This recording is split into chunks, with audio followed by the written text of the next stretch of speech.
네, 이번에는 코로나19 관련 소식 전해드리겠습니다. 스튜디오에 김인혜 기자 나와 있습니다. 안녕하십니까?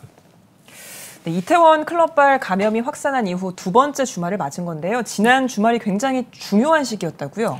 그렇습니다. 말씀하신 대로 이 지난 주말은 특히 많은 전문가들이 지역 생활 반경의 최대 고비라고 했을 정도로 이태원 클럽발 지역 감염 사태의 확산 여부를 판단하는 분수령으로 지적됐었는데요. 네. 아직 찾아내지 못한 클럽 방문자의 접촉자가 이 지역 사회에서 활발하게 활동하면서 연쇄 감염을 일으킬 수 있다는 우려에서입니다. 네, 그래서 실제로 홍대 거리에 다녀오셨다고 들었습니다. 어떻든가요? 네, 지난 주말 저녁 홍대 거리를 좀 나가봤는데요. 네. 코로나19 감염이 재확산되면서 확실히 평소보다는 한산해진 모습입니다. 예. 주말 홍대 거리는 버스킹 공연 등 볼거리와 즐길거리가 많아서 많은 시민들이 나들이를 즐기는 곳인데요. 이태원에 이어 홍대에서도 한 주점을 다녀간 일행이 코로나19 확진 판정을 받았다는 소식이 알려지면서 이곳을 찾는 시민들의 발걸음이 많이 줄어든 것으로 보입니다. 네. 가게 앞 곳곳에는 이 집합 금지 명령이 붙어 있었습니다. 대기줄이 이어지던 클럽 문은 굳게 닫혔고 주점 손님도 끊겼습니다. 또 이 바이러스 전파 장소 가운데 하나로 지목된 노래방 역시 방이 비어서 적막하기만 했습니다.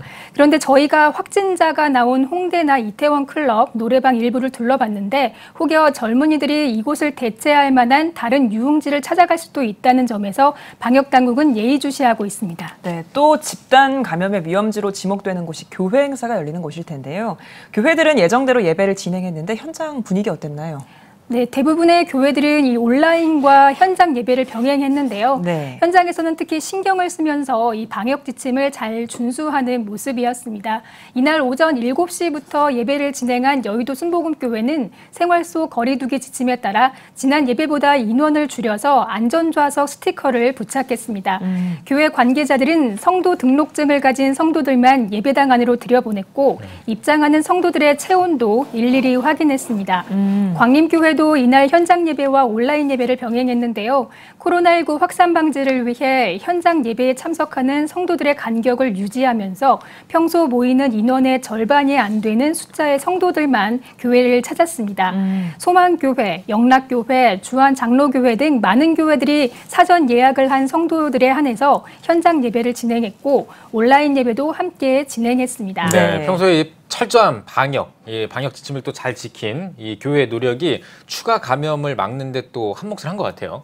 그렇습니다. 이 앞서 수천 명을 감염시킨 대구 신천지 사태 이후에 교회 예배가 이 집단 감염의 발원지인 양 질타를 받아왔었는데요. 네. 그런데 이번 이태원 집단 감염의 경우엔 달랐습니다. 이태원발 2차 감염자들이 다녀간 인천의 교회 두 곳에서 760여 명이 검사를 받았지만 교회에서는 추가 확진자가 나오지 않았습니다.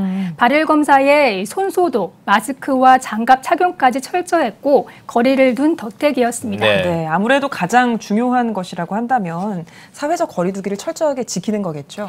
네, 맞습니다. 이 방역 당국도 손 씻기와 마스크 쓰기 같은 생활 속 거리 두기 수칙을 잘 지키면 코로나19의 확산을 막을 수 있다는 걸 보여준 이번 교회의 모범 사례에 주목하고 있습니다. 이 교회 두 곳만은 아닙니다. 대부분의 한국 교회는 방역 수칙을 철저하게 지켜왔고 지금도 시행 중입니다. 네. 일부 교회의 잘못된 방역 지침은 전체 교회와 성도를 향한 혐오와 감시의 대상이 되기도 했지만 이번 교회들의 사례는 비기독교인들을 향한 불신과 편견의 벽을 조금 허문 듯합니다. 현재 국내 발생 환자가 한 자릿수로 떨어지면서 집단 감염이 주춤하는 분위기란 분석도 나오는데 다만 이태원 클럽발 4차 전파가 확인된 점은 좀 우려스러운 대목인데요. 여전히 안심할 단계는 아니라는 겁니다. 생활 속 거리 두기 수칙 그리고 다중 이용시설의 방역 지침을 철저히 준수하는 게 일상을 지키면서도 감염 확산을 막을 수 있는 최선의 방법이라는 것 명심하셨으면 좋겠습니다. 네. 교회 사례를 봤듯이 시민들의 성숙한 시민의식이 있어야 방역과 또 학생들의 등교 개학도 가능할 것 같습니다. 김인혜 기자 잘 들었습니다.